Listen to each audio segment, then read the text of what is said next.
కాబట్టి షణ్మత స్థాపనాచార్య అంటే ఏవి ఏవి పట్టుకుని మీరు మోక్షం పొందొచ్చో ఆయన చెప్పారు.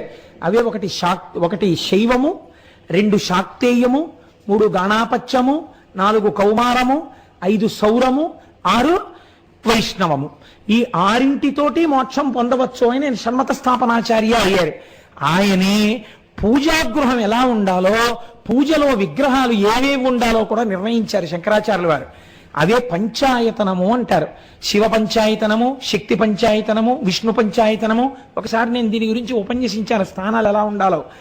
ఇందులో శివుడు ఉంటాడు, అంబిక ఉంటుంది, అలాగే సూర్యుడు ఉంటాడు, గణపతి ఉంటారు, శ్రీ మహావిష్ణువు ఉంటారు.